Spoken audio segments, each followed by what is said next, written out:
Good morning दगड़ियों। Morning के बज रहे हैं अभी 9 साढ़े 9 और आज का मौसम हो चुका है सुहाना। आज आ चुकी है बारिश। आज है देवी भागवत कथा का 8वां दिन और इस 8वें दिन में आज वर्षा देवता है उनका आगमन हो चुका है 8वें दिन में और काफ़ी सुहाना मौसम हो चुका है आज का। और अभी ले चलता हूँ आपको धानदौल पंडाल पे। अभी जा रहा था मैं धानदौल, थोड़ा बहुत काम है वो करना है और अभी आपको दिखाता हूँ धानदौल पंडाल का मौसम। और ये पहाड़ों का मौसम रंगीन हो चुका है इस बार। मिलते हैं धानदौल प्रांगण पे और देखो मौसम। ये देखो आप, सुहाना मौसम पहाड़ों का। ये इस गेवाड़ घाटी के बीच से ये सुहाना मौसम। ये देखो आज वर्षा देवता का आगमन। और इस बार अब पड़ेगी पहाड़ों में बर्फ फिर से। ये देखो मौसम हो चुका है सुहाना एकदम। ऊपर पूरे कोहरा ही कोहरा लगा है ऊपर साइड, पूरा फील्ड भर चुका है पानी से। ये देखो यहाँ भी पानी बह रहा है पूरा। ये देखो पूरा पंडाल खचाखच पानी से भर चुका है। अभी वर्षा देवता का आगमन इस भव्य पंडाल में। अभी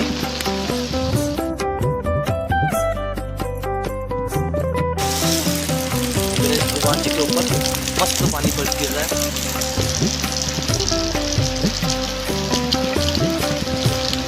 ये सारा गिला हो चुका है। देवी भागवत कथा का आज 8वां दिन है और आज वर्षा ऋतु यानी वर्षा देवता का आगमन।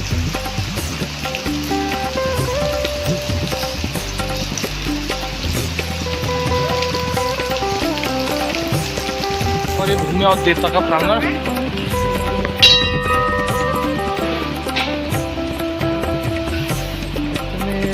आदि नमः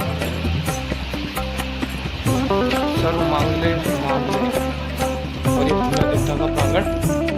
यहाँ पे हमारे साथ साथ भूमिया देवता विराजमान है।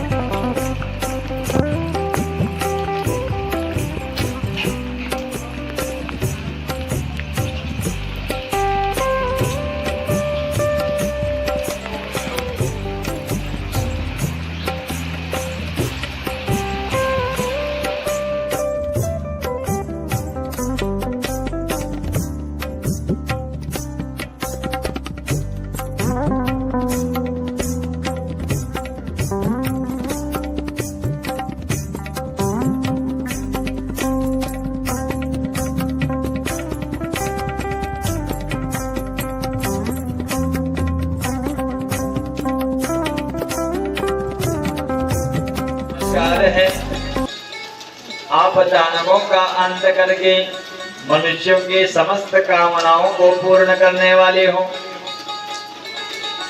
भक्ति के द्वारा अपने रूप का दर्शन देने वाली माँ भगवती आपको बारंबार प्रणाम है। इस प्रकार आज जब सभी देवताओं ने स्तुति की तो कहते हैं कि एवं स्तुता सुरार सर्वैर रम्यका करुणान्विता प्रादुर्बभूम तरसा रूपयौवन संयुता रूपयौवन संयुता। आज व्यास जी जन्मेजय जैसे कहते कि हे जन्मेजय, देवताओं के इस अद्भुत ऐसी परम सुंदर स्तुति को जब माँ भगवती ने सुना तो आज अंबिका के रूप में माँ भगवती प्रकट हुई हैं। बोलिए अंबिका मैया की जय हो। आज अद्वितीय स्वरूप वाली माँ भगवती देवताओं के सामने प्रकट हुई और स्तुति करने में डूबे जो देवता हैं उनको आज गंभीर वाणी में कहने लगी कि भो भो सुरवरा कात्र भवनिधि स्तूयते वृषं किमर्थं ब्रूतवा कार्यं चिन्ताविष्टा कुत पुनः चिन्ताविष्टा कुत पुनः। हे श्रेष्ठ देवताओं गणों, हे श्रेष्ठ देवताओं, आप किस चिंता में व्याकुल हो और मेरी इतनी सुंदर स्तुति क्यों कर रहे हो, मुझे बताओ। मैं अवश्य उस चिंता का समाधान कर दूंगी। क्यों? क्योंकि आज देवता कहने लगे कि हे देवी, आप कृपालु हैं, आप जगजननी हैं, आप जगदम्बा हैं, आप ही आनंद की स्वरूपा हैं। और पूर्व काल में जब आपने महिषासुर का वध किया था, तब आपने हमें हमारी रक्षा का वरदान दिया था कि जब जब हे देवताओं आप पर संकट आवेगा, तब तब मैं अपने अनेकों रूपों को धारण करके आपके सामने उपस्थित होंगी। बोलिए भगवती मैया की जय हो। पार्वती के शरीर से आज प्रकट हुई हैं और आज स्याही के समान काले रंग की तथा दानवों के लिए भयवर्धनी ऐसी जो कौशिकी मैया है। और मुंड, तुम दोनों जाओ और अपनी सेना इतनी बलशाली बना के ले जाओ कि उस अबला का मान मर्दन कर दो। उस अबला कहीं आज हत्या कर दो, मार दो, या तो उस अबला को आज रणभूमि से खींचकर इस महल में ले आओ। आज जब इस प्रकार कहा तो आज चंडमुंड जो है आज विशाल सेना लेकर बढ़े और बड़े वेग से रणभूमि की ओर चल पड़े हैं। आज दोनों रणभूमि में मां भगवती के सामने उपस्थित हुए हैं और आज मां भगवती चंडमुंड के द्वारा शुंभ के वचनों को सुना तो अत्यंत क्रोधित हो उठे और आज उन चंडमुंड से कहने लगे कि ग्रहाणस्त्रं वृथा पृष्ठ पुरयोद्धं मयाधुना किं जलपत् सर्वथा कातर प्रियं सर्वथा कातर प्रियं विहारास्त्रं वृथा पृष्ठं। हे दैत्य, अस्त्रों को ग्रहण करो और इस प्रकार के जो व्यर्थ अनर्गल बातें हैं इनको छोड़ दो। जितने भी शुंभ दैत्य भेजता है वो सब इसी प्रकार की बातें करते हैं। अरे अपने राजा से कह दो कि दोनों स्त्रियां युद्ध करना चाहती हैं, उनका प्रण है कि आप अगर उन्हें युद्ध में हरा दोगे तो आपकी वो दासता स्वीकार कर लेंगे। तो जाओ, कहते क्यों नहीं हो इस प्रकार? आज जब शत्रु को सामने उपस्थित देखकर इस प्रकार का जो वक्तव्य कहते हैं वो कायर पुरुष कहलाते हैं। ये चंडमुंड, ये कायर पुरुष की निशानी है। ये अपने राजा के पराक्रम को आप इस प्रकार बतलाते हो और जितने भी दैत्य अभी तक आए हैं सबने इसी प्रकार कहा। अब इन बातों को सुनकर हम पक गए हैं, इसलिए अगर बलवान हो तो शस्त्र उठाओ, मुझसे युद्ध करो। ऐसा कहने पर आज पुनः आज भयंकर युद्ध होने लगा और मां भगवती और सिंह की गर्जना से आज दसों दिशाएं गुंजित हो उठी हैं। आज सिंह दहाड़ने लगा, बाण तलवार गदा आदि के द्वारा भीषण संग्राम होने लगा।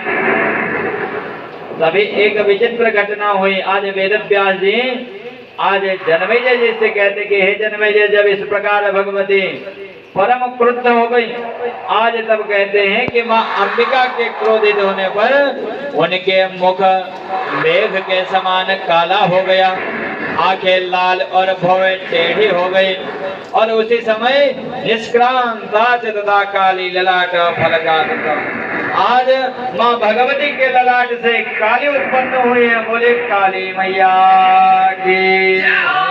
और उत्पन्न होते ही आज विशाल मुख तथा लपलपाती जिह्वा निकाल कर आज असुरों को चबा कर खाने लगी हैं। आज मां काली ने चंड और मुंड को खरगोश की तरह पकड़कर आज अंबिका के पास ले गई हैं कि यह दैत्य किसी प्रकार शक्तिशाली नहीं है। अब आप क्या करो, हे अंबिका, अपने हाथों से इनका वध कर दो। आज जब इस प्रकार अंबिका से कहा तो आज अंबिका कहने लगी कि हे माँ काली, आपने ही इन्हें पकड़ा है और आप ही इनका वध कर दो। और इस वध के करने के बाद उसी दिन से माँ काली का नाम एक और बढ़ गया, चंडिका। बोले चंडिका मैया की जय हो। इन चंडमुंड का वध करने के कारण आज माँ भगवती अंबिका ने इन्हें एक और नाम दे दिया और आज यह चामुंडा नाम से विख्यात हुई है। आज देवता प्रसन्न हो गए, आकाश पे पुनः पुष्प वर्षा होने लगे, शंखनाद होने लगा, दस दिशाएं गूंजने लगी। और हे राजा जन्मेजय, आज जितने बचे हुए सैनिक थे आज क्या करने लगे, रोते रोते आज शुम्भ के पास गए और आज समस्त वृतांत कहने लगे, सारा कारण बताने लगे कि वो साधारण सी स्त्रियां नहीं है, बड़ी बलशाली हैं। और जिस शेर पे वे बैठी रहती है वो भी कोई साधारण शेर नहीं है, उसकी दहाड़ से तो दसों दिशाएं गूंजती हैं। हे राजन, आप भी इसीलिए ब्रह्मा जी के वरदान को याद करो। मुझे तो लगता है कि अवश्य है यह दोनों स्त्रियां आपके वध के लिए ही यहाँ उपस्थित हुई हैं, नहीं तो इन्हें तो हम ऐसे ही परास्त कर देते। इनका कोई न कोई प्रयोजन है जिसके लिए इस जंगल में उपस्थित हुए हैं और ये बड़ी ही परम शक्तिशाली हैं। आज जब शुम्भ को इस प्रकार कहा तो आज शुम्भ सबको शांत करने लगा। मौनम कुर्वन्तु मो मंदा यूयं भगनारणाजिरान् शीघ्रं गच्छत पातालं जीविता सा बलीयसी जीविता सा बलीयसी। आज सभी को शांत करने लगा, आश्वासन देने लगा। कहता है कि आज जब भगदड़ मचने लगी, आज सारे जो दैत्य हैं आज भयभीत हो गए। आज कहने लगे कि वो बड़ी बलशाली है और आप भी पीछे हट जाओ, उनसे युद्ध मत करो। तो आज कहते हैं मौनम कुर्वन्तु भो मंदा, हे मंद बुद्धि वालों, हे मूर्खों, चुप रहो। मुझे ऐसे लगता है कि तुम कायर पुरुष हो गए हो और तुम्हें अब इस प्रकार भाग जाना ही अच्छा लगता है। अगर तुम्हारी यही इच्छा है तो अभी मेरा स्थान छोड़कर पाताल की ओर प्रवेश करो, लेकिन मैं उनसे युद्ध अवश्य करूंगा, चाहे मेरी विजय हो चाहे पराजय हो। लेकिन मैं प्रण कर चुका हूं कि उन दोनों के साथ युद्ध करूंगा। आज जब इस प्रकार कहा तो ऐसा निश्चय करके आज दैत्यराज शुम्भ ने महान असुर रक्त बीज को आज विशाल सेना के साथ युद्ध में जाने की आज्ञा दी। और जब इस प्रकार आज्ञा दी तो वह रक्त बीज कहने लगा कि हे महाराज, आप तनिक भी चिंता न करो, मैं अपने पूरी शक्ति से उस स्त्री को या तो यहाँ ले आऊंगा या उसे मार दूंगा। आज दोनों चीजें में से एक अवश्य होगी, या तो वो आपकी दासी बनेगी या आज उसकी मृत्यु हो जाएगी। आज भगवती के सामने उपस्थित हुआ और कहने लगा कि हे कल्याणी, आप देवताओं पर विजय प्राप्त करने वाली हैं। आप महाबली शुम्भ निशुम्भ को अपना पति बना लो। आज तीनों देवियां इस बात को सुनकर आज हंसते हुए कहने लगी हैं कि इन व्यर्थ बातों को छोड़कर युद्ध करो। और आज जब युद्ध आरंभ हुआ तो आज वेद व्यास जी जन्मेजय जी से कहते हैं कि हे जन्मेजय, जब इन तीनों देवियों और रक्त बीज के बीच युद्ध होने लगा तो आज बाणों की वर्षा कर दी। आज मां भगवती के बाणों से घायल रक्त बीज मूर्छित हो गया और रक्त बीज का रक्त आज जमीन पर गिरा तो अनेक आज रक्त बीज उत्पन्न हो गए। इसलिए इसका नाम रक्त बीज है। जैसे ही इसके शरीर से रक्त की बूंदें आज जमीन पर गिर रही हैं, तो उतने ही बलशाली दैत्य आज उत्पन्न होते जा रहे हैं।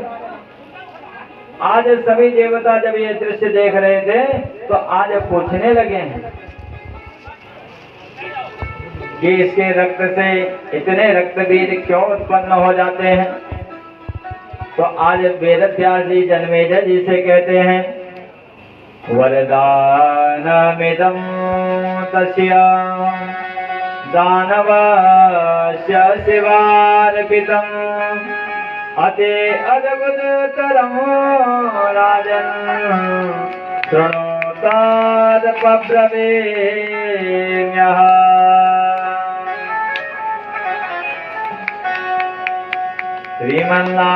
श्रीमन्नारायण श्रीमन्नारायण श्रीमन्नारायण नारायण नारायण श्रीमन्नारायण श्रीमन्नारायण श्रीमन्नारायण नारायण नारायण श्रीमन्नारायण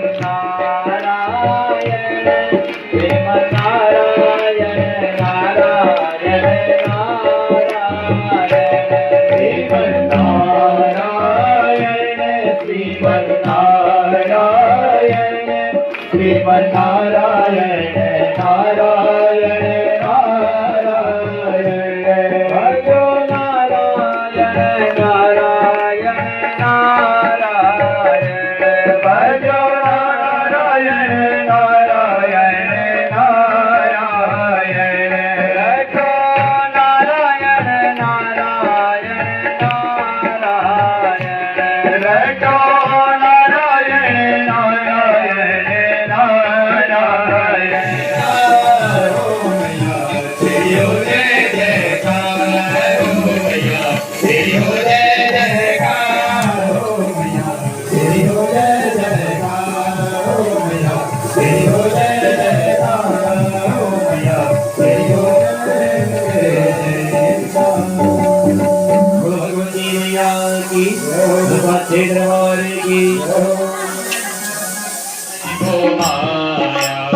गौरी मैया तुम्हें रिझावे, गौरी मैया तुम्हें रिझावे, भोले बाबा तुम्हें रिझावे, भोले बाबा तुम्हें रिझावे, कह के लालना तुम्हें वंदना तुम्हें वंदना तुम्हें वंदना तुम्हें वंदना।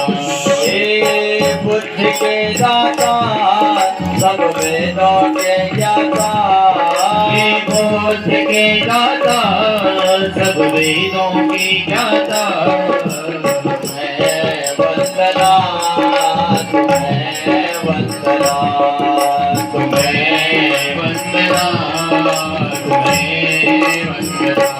हरि जिनके लाज रखो संबत सवारे, जीवन की लाज रखो सब सुसवारी, कामना को पूर्ण करो जाऊं बलिहारे, कामना को पूर्ण करो जय बलिहारी। गौरी मैया तुम्हें बुलावे, गौरी मैया तुम्हें बुलाए, भोले बाबा तुम्हें बुलावे, भोले बाबा तुम्हें बुलाए, कह के लालना तुम्हें वंदना तुम्हें वंदना तुम्हें वंदना तुम्हें वंदना। हे बुद्धि के दाता सब वेदों के ज्ञाता, हे बोध के दाता सब वेदों के ज्ञाता, तुम्हें वंदना तुम्हें वंदना तुम्हें वंदना तुम्हें वंदना तुम्हें वंदना तुम्हें वंदना। बोलो भगवान की जय हो। ओम जय भूमि स्वामी जय भूमिया देवा, स्वामी जय भूमिया देवा। कृपा पार तुम्हारे, कृपा पार तुम्हारे, नामदेव मेरा, ओम जय भूमिया देवा। तो मस्त आरती हो चुकी है और मस्त भोजन हो चुका है और लास्ट का भोग भी हो चुका है और अभी लास्ट बज रहे हैं अभी 9:30 और अभी लास्ट भोग का कर रहे हैं, बर्तन साफ कर रहे हैं। अभी ये देख सकते हैं हमारे साथ, ये हमारे दीपचा और ये इनकी वाइफ। और एक और बोल रहा है अभी भोजन करके आ रहा है अंदर से, कह रहा है मेरे को भी दिखा, लास्ट में आ रहा बंदा कह रहा है अभी मेरे को दिखा। और हमारे मुन्ना दा और अभी ये है पुल के मनोज सुरदा के लड़के, बड़े वाले लड़के हैं ये, और अभी कर रहे हैं लास्ट बर्तन साफ। ये है अष्टम दिवस, आज है 8वां दिन और कल होगा प्रयाण। और आप सभी को निमंत्रण है, आप आ सकते हैं भूमिया मंदिर के प्रांगण पर, धामदेवल, चकोटिया, अल्मोड़ा, उत्तराखंड। और सभी पहुंचे। और ये हमारे प्रेमदा, प्रेमदा हाय कर दो, ये हमारे प्रेमदा है, इन्होंने पूरा सप्ताह निपटा दिया। ये भोजन बनाते हैं अंदर, इनके साथ तिवाड़ी जी है और प्रदीप भाई आ चुके हैं। ये भी काफ़ी मेहनत करते हैं, यहाँ बहुत ही मेहनत करते हैं और यहाँ नहीं, ये करते हैं जिम में। मैं जा रहा हूँ और ये जा रहे हैं अब घर को और मिलते हैं कल। अगर वीडियो अच्छी लगे लाइक करना, सब्सक्राइब करना और कमेंट करना और शेयर जरूर करना। जय माता की।